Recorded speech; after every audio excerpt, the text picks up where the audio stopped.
Halo Sobat Sehat semua, Assalamualaikum warahmatullahi wabarakatuh. Salam jumpa kembali dengan saya Sugito di channel Berbagi Sehat, channel edukasi dan motivasi seputar asam lambung, GERD, anxiety, psikosomatis. Berdasarkan pengalaman saya sebagai orang yang pernah mengalami gangguan asam lambung, GERD, anxiety, psikosomatis. Harapan saya khususnya kepada teman-teman yang masih dalam penderitaan asam lambung, GERD, anxiety, psikosomatis, setelah menonton video ini akan dapat tersugesti dan termotivasi untuk dapat cepat sembuh. Saya bisa sembuh, insya Allah teman-teman pasti juga bisa sembuh. Badai pasti berlalu. Baiklah teman-teman, pada kesempatan kali ini saya akan berbagi seputar asam lambung, GERD, anxiety, psikosomatis dengan topik mengapa sensasi masih bermunculan. Begini pembahasannya. Baiklah teman-teman ya, sebelum saya lanjutkan, tolong yang belum subscribe channel ini, klik subscribe dan loncengnya, supaya teman-teman tidak ketinggalan konten video-video berikutnya. Dan jika suka, klik like, selalu bagikan ke sosial media teman-teman, semoga bermanfaat buat kita semua. Baik, kita lanjutkan. Jadi topik kita kali ini adalah mengapa sensasi masih bermunculan. Nah, begini penjelasannya ya. Teman-teman semua perlu kita sadari bahwa penderitaan asam lambung, GERD, anxiety, psikosomatis yang disebabkan oleh multifaktor ya, baik itu faktor fisik maupun faktor psikis dengan sensasi yang sangat beragam ya, mulai dari ujung rambut sampai dengan ujung kaki yang sering kita kenal sebagai 1001 rasa sensasi, memang sungguh luar biasa, sungguh dahsyat dan perlu kita tangani dengan bijak agar penderitaan asam lambung, GERD, anxiety, psikosomatis dapat cepat membaik hingga sembuh total. Nah, khusus pada season kali ini ya, saya sharingkan dengan topik ini ya, karena faktanya ketika kita mengalami gangguan ini ya, kadang sensasi itu nano-nano ya, kemudian sepertinya nggak ada hentinya ya. Bahkan yang di masa pemulihan ketika kita sudah merasakan kesembuhan itu pun kadang-kadang juga masih kambuh ya. Jadi ya inilah memang yang harus kita terima, harus kita syukuri ya, tapi harus kita maknai ya. Jadi semuanya itu memang ada pesan cinta ya dari Tuhan Allah Subhanahu wa taala ya, kepada diri kita tentang gangguan ini ya. Ketika kita nanti bisa menangkap pesan cintanya kepada kita ya, nah itu kita akan bisa mensikapinya. Nah, akhirnya kita akan terbebas dari sensasi-sensasi yang kadang sering bermunculan, akhirnya bisa mengantarkan kita menjadi cepat membaik atau menjadi cepat sembuh. Nah, itu teman-teman. Nah, yang perlu kita sadari, jadi yang pertama adalah bahwa penderitaan asam lambung, GERD, anxiety, psikosomatis itu memang adalah ya penderitaan fisik juga gangguan psikis teman-teman ya. Jadi secara fisik kita sering mengalami sensasi-sensasi, demikian juga secara psikis juga ya. Nah, contohnya ya, sensasi-sensasi yang sering bermunculan secara fisik misalkan ya, mulai dari rambut kadang mudah rontok, kemudian kepala sering merasa berat, pusing-pusing ya, keliengan, migrain dan lain sebagainya. Kadang ada yang senut-senut juga di kepala ya, belum yang kadang pandangan mata itu juga kadang kabur, buram ya, kadang bergelombang, kadang berkunang-kunang. Nah, itu adalah fenomena-fenomena sensasi yang sering kita rasakan ya, sampai telinga juga kadang berdenging ya, hidung yang selalu mampet seperti flu tetapi tidak flu ya, mulut yang kadang rasanya buat makan juga nggak enak ya, untuk makan kadang sepertinya ingin mual ya, kadang terasa agak asam kepahit-pahitan. Nah, itu termasuk beberapa jenis yang sering kita rasakan ya, belum lagi misalkan kita leher kadang kaku ya sampai ke pundak, pegel-pegel ya, tensi juga naik ya. Nah, belum lagi di seputar dada yang kadang nyeri, kadang nafas pendek, dada berat dan seterusnya. Nah, itu juga termasuk juga ya yang dulu itu sering saya rasakan ya, belum di seputar perut yang di ulu hati kadang mengganjal ya, kemudian perut sering kembung walaupun itu sudah makan atau belum makan itu sama saja seperti rasanya sudah penuh ya, kemudian merasa begah, ini apa perih, kadang sembelit ya, bahkan susah BAB dan seterusnya. Nah itu fenomena-fenomena fisik ya, sensasi fisik yang sering kita rasakan, sampai dengan tangan, kaki itu rasanya dingin ya, susah berkeringat ya. Ketika di bawah jalan itu rasanya cepat capek ya, baru jalan sedikit saja sudah ngos-ngosan. Nah itu bagian daripada sensasi-sensasi fisik yang sering kita rasakan. Nah, belum gangguan psikis ya, kita semakin merasa cemas ya, kita merasa gelisah, kita merasa menderita ya, tidak merasakan kebahagiaan, merasa tersakiti dan lain sebagainya, yang akhirnya membuat kita itu menjadi semakin tidak nyaman ya, sehingga cukup mengganggu ya, mengganggu aktivitas kita ya, walaupun kadang fisik sudah membaik, ketika psikis juga masih belum nyaman ya, artinya kita masih cemas, masih ada rasa ketakutan, tidak percaya diri dan lain sebagainya. Nah itu pun juga mengganggu aktivitas kita ya. Maka dari itu memang harus betul-betul kita sadari ya, akhirnya kita nanti bisa mencari solusinya. Nah itu yang perlu kita pahami yaitu seperti itu, dan akhirnya kita bisa merubah perilaku kita, merubah sikap kita, yang akhirnya kita menjadi berubah ya, berubah menjadi membaik seperti itu teman-teman ya. Nah kemudian sebenarnya apa yang menyebabkan sensasi itu masih sering bermunculan ya? Kadang sepertinya sudah menghilang, tetapi tiba-tiba kok datang lagi ya. Kadang kita sudah merasa percaya diri, tetapi tiba-tiba kadang kita merasa cemas lagi, merasa ketakutan lagi. Nah itu karena memang belum stabil ya. Itu disebabkan karena pikiran kita atau mental kita yang belum stabil. Jadi di saat pikiran itu negatif ya, jadi apa yang dipikirkan itu akan direspon oleh tubuh ya. Itu psikosomatis disease lah istilahnya ya. Ketika kita masih melekat dengan psikosomatisnya, yaitu seperti itu ya. Jadi ketika dari pikiran kita itu ada sinyal-sinyal negatif, nah otomatis tubuh itu akan meresponnya ya. Itu seperti itu. Nah maka dari itu yang terpenting adalah solusinya itu bagaimana ya. Nah karena apa? Karena kadang memang kita tahu ya, sebaiknya kita jangan berpikir negatif, contohnya seperti itu. Kita harus optimis, kita harus berpikir positif, tetapi prakteknya itu yang kadang kita masih bingung bagaimana mengawalinya. Nah ini yang perlu kita garis bawahi, dan kemudian kita coba teman-teman ya. Kalau kita bisa istilahnya mempraktekkan tip-tip itu, nah itu yang nanti akan mengawali kita menjadi berubah, akhirnya kita menjadi membaik gitu loh. Jadi tidak hanya kita istilahnya hafal secara kata-kata ya, tetapi realita dalam istilahnya perilaku kita. Nah itu yang lebih penting lagi itu sebenarnya itu ya. Nah maka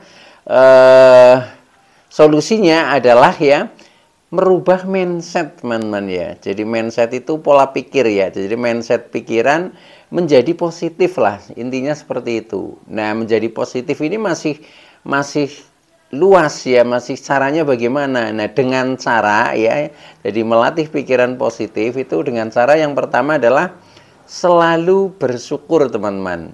Selalu bersyukur. Jadi awali saja ketika kita mau istilahnya menilai sesuatu, mau menganalisa sesuatu, mau menanggapi sesuatu, itu awali dengan syukur ya. Awali dengan syukur, terutama ketika kita mau menilai tentang sensasi-sensasi yang kadang masih muncul di dalam diri kita. Itu seperti itu. Jadi contohnya misalkan ya, alhamdulillah saya bersyukur walaupun dada terasa berat ya, tetapi saya tidak apa-apa, saya baik-baik saja dan saya sehat walafiat. Nah, contohnya seperti itu ya. Dengan seperti itu nanti kita ya yang akan direspon oleh tubuh itu kata-kata kita. Jadi walaupun tidak nyaman ya, yaitu nanti sensasi hanya numpang lewat hanya sebentar ya, karena sudah ditumpangi dengan rasa syukur tadi ya. Rasa syukur itu yang akan istilahnya merubah ya, akan mendatangkan hikmah. Nah, akhirnya yang kita rasakan itu hikmahnya. Hikmahnya apa? Yaitu saya tidak apa-apa, saya baik-baik saja, saya sehat walafiat. Nah, itu akhirnya kita akan sensasi itu akan menghilang, akhirnya respon tubuh yaitu sesuai dengan pesan kita ya, sesuai dengan emosi kita yang kita suarakan ya, pada saat kita mengawalinya dengan rasa syukur tadi. Nah, itu sensasi apapun itu seperti itu teman-teman ya. Jadi dan seperti itu nanti akan menghilang. Tetapi kalau kita hanya merasakan ya, aduh ini bagaimana, nah ketika itu namanya mengeluh ya. Nah, itu akhirnya sensasi menjadi semakin kuat teman-teman ya. Jadi apapun sensasinya, yaitu pokoknya awali saja dengan syukur ya. Bahkan tidak hanya seputar sensasi ya, apapun keadaannya lah, kondisinya bagaimana ya. Nah, itu tetap kita masih selalu bersyukur. Itu insya Allah nanti akan cepat membaik ya, karena dengan kita awali dengan syukur tadi, pikiran kita itu menjadi positif teman-teman. Nah, dengan positif ya sudah, respon tubuh itu akan menjadi baik-baik saja. Itu seperti itu ya. Karena apa? Karena munculnya berbagai sensasi itu karena dipicu oleh mindset pikiran kita yang masih negatif, yang merasa tidak yakin dengan diri kita ya, yang merasa cemas, yang merasa ketakutan, yang tidak percaya diri. Nah, itu munculnya akhirnya menjadi respon tubuh ya, itu sensasi-sensasi yang tidak nyaman. Nah, itu yang pertama itu ya. Jadi selalu bersyukur, awali dengan syukur. Nah, itu bisa dipraktekkan ketika teman-teman misalkan ada sensasi apa, nah itu katakan saja ya. Jadi alhamdulillah saya bersyukur ya, walaupun apa ya rasanya apa ya, saya tidak apa-apa, saya baik-baik saja, faktanya saya sehat walafiat, sensasi hanya numpang lewat. Nah, seperti itu teman-teman ya, nanti akan membaik ya. Jadi ya ini rahasia psikosomatik itu seperti itu ya. Jadi memang betul-betul dari pikiran kita. Nah, pikiran itu bisa digiring melalui kata-kata kita. Nah, kalau kata-kata kita itu ini menggiringnya ke positif, nanti pikiran menjadi positif. Nah, akhirnya kita menjadi membaik. Itu sebenarnya rahasianya seperti itu ya. Nah, itu yang pertama ya. Jadi supaya sensasi itu tidak selalu bermunculan, atau ketika sudah muncul itu menjadi menghilang. Itu resepnya seperti itu. Coba saja ya, itu pasti nanti akan ada perubahan. Walaupun ketika kita belum terbiasa, belum menjadi pembiasaan, kadang kita masih butuh repetisi ya, pengulangan yang sering. Tapi ketika kita sudah terbiasa ya, jadi bahasa tubuh ini sudah cepat meresponnya ya. Ketika kita berkata apa ya, langsung responnya seperti itu, karena sudah matching dengan pikiran kita, sudah sinkron, akhirnya tubuh pun meresponnya sinkron juga menjadi positif. Bahkan kalau kita sudah menjadi pembiasaan, yaitu kata-kata itu sangat mujarab. Jadi istilahnya sabdo dadi ya, kalau di dalam bahasa Jawa itu seperti itu. Apa yang kita katakan itu yang akan terjadi, itu seperti itu. Nah, itu yang perlu dilatih teman-teman, itu yang pertama. Kemudian yang kedua, supaya sensasi itu tidak selalu bermunculan dan ketika sudah bermunculan juga akan mudah menghilang, maka yang kedua itu jangan mengeluh teman-teman ya. Jangan mengeluh, apalagi mengumpat ya. Tapi apa yang kita rasakan adalah ujian ya, ujian terbaiklah yang penuh dengan hikmah akhirnya nanti seperti itu.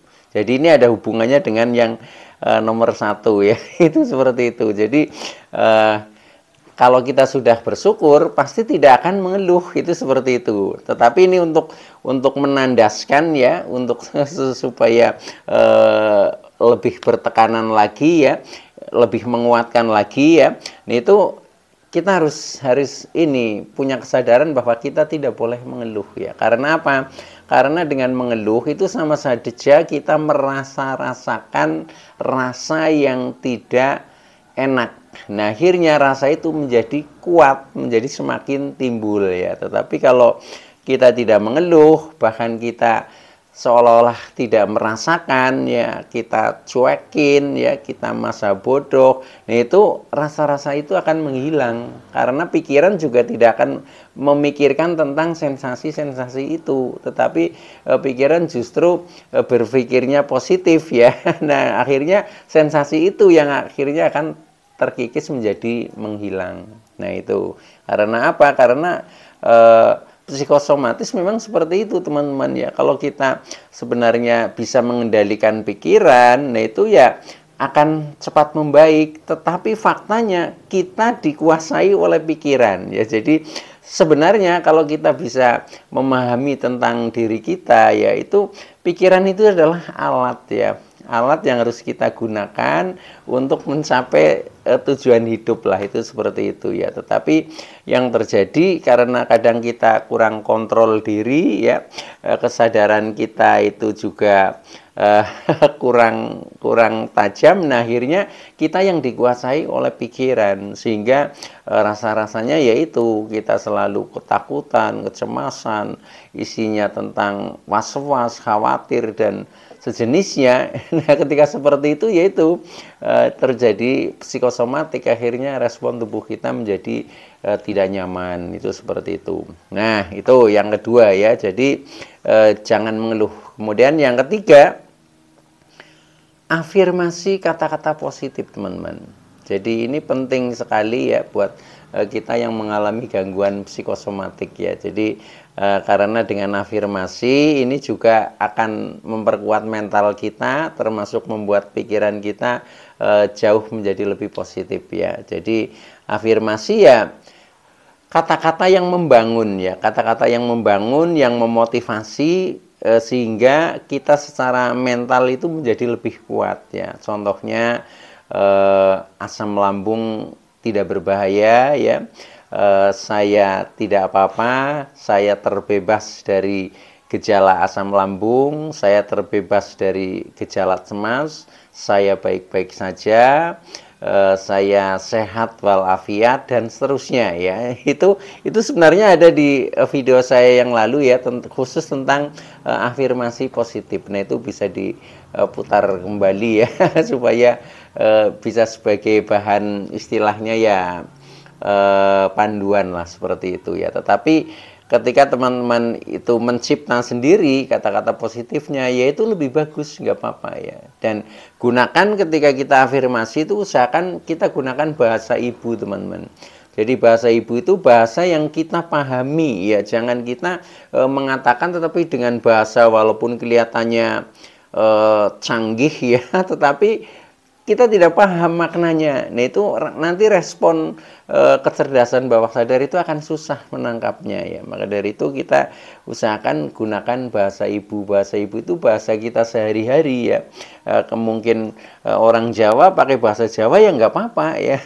Mungkin orang Sunda pakai bahasa Sunda ya nggak apa-apa. Yang penting kita paham itu akan jauh lebih efektif. Itu cara afirmasi yaitu. Nah, kemudian yang terakhir ya, supaya sensasi juga tidak selalu bermunculan, bahkan akan menghilang ya, sensasi akan menghilang kan akhirnya kita sembuh. Nah, itu yang keempat ini, stop berpikir negatif. Nah, itu. Nah, bagaimana caranya menyetop pikiran negatif? Kita berpikir dulu baru bertindak ya, atau ketika kita mau mungkin berkomunikasi, kita mikir dulu baru ngomong, seperti itu. Yang terjadi kan sekarang emosi meluap dulu, kita belum berpikir. Nah itu harus dibalik. Jadi kita harus, makanya kita kadang butuh kontemplasi ya, butuh merenungkan diri ya, butuh ada jeda lah, ada break ya. Jadi ketika ada sesuatu jangan langsung istilahnya kita sikapi, tetapi endapkan dulu ya, biar kita berpikir dulu. Nah akhirnya keluarnya nanti menjadi positif, itu seperti itu. Nah baik teman-teman ya, itu dulu yang bisa saya sampaikan, kurang lebihnya mohon maaf ya. Terima kasih atas like, subscribe, serta komennya. Saya Sugito dari channel Berbagi Sehat. Saya bisa sembuh, insya Allah teman-teman pasti juga bisa sembuh, badai pasti berlalu. Oke, terima kasih, sekian, wassalamualaikum warahmatullahi wabarakatuh.